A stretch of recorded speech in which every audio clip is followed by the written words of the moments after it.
একবার এক রাজা তার 3 মন্ত্রীকে ডেকে বললেন, এই নাও তোমাদের একটা করে খালি বস্তা দিলাম। তোমাদের কাজ হবে বনে গিয়ে বিভিন্ন ফল কুড়িয়ে এই বস্তা ভরে নিয়ে আসা। দেখি কে কত তাড়াতাড়ি বস্তা পূর্ণ করে নিয়ে আসতে পারো। 3 জন চলে গেল জঙ্গলে। প্রথম মন্ত্রী চিন্তা করলো, রাজা বলেছেন তাই ভালো ভালো ফল কুড়িয়ে বস্তা পূর্ণ করতে হবে, এবং সেই মতো জঙ্গলের ভালো ফল কুড়িয়ে বস্তা ভরে ফিরে আসলো। দ্বিতীয় মন্ত্রী চিন্তা করলো, রাজা তো সব ফল দেখবেন না, তাই হাবিজাবি পচা ফল দিয়ে সে নিচের দিকে পূর্ণ করে, উপরের দিকে শুধু কিছু ভালো ফল দিয়ে বস্তা পূর্ণ করলো এবং ফিরে আসলো। তৃতীয় মন্ত্রী চিন্তা করলো, রাজার এত সময় কোথায় বস্তা খুলে খুলে দেখবে, সে শুধু দেখবে বস্তা পূর্ণ হয়েছে কিনা।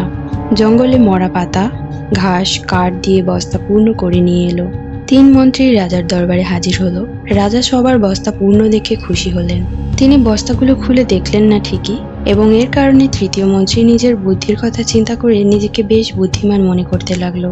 রাজা একটু সময় নিয়ে তার মসনদে বসলেন এবং ঘোষণা করলেন, এই 3 মন্ত্রীদের তাদের বস্তা সহ 7 দিনের জন্য কারাগারে পাঠানো হবে এবং প্রত্যেককে 3টা আলাদা আলাদা কক্ষে রাখা হবে। এই 7 দিন তাদের কোনো প্রকার খাবার দেওয়া হবে না।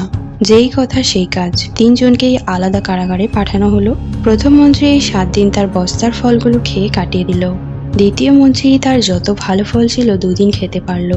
বাকি দিন পচা ফল খেয়ে কাটানোর চেষ্টা করলো, কিন্তু তিনি অসুস্থ হয়ে পড়লেন। তৃতীয় মন্ত্রীর বস্তায় কোনো ফল ছিল না, তাই তিনি না খেতে পেয়ে কারাগারেই মারা গেলেন। এই গল্পের শিক্ষণীয় বিষয় হলো, যদি আমরা ফাঁকি না দিয়ে সঠিকভাবে শিখে পড়ালেখা বা যে কোনো কাজ করেই বড় হয়, তবে এর ফল আমরা যখন কর্মক্ষেত্রে যাব তখন ভোগ করতে পারবো।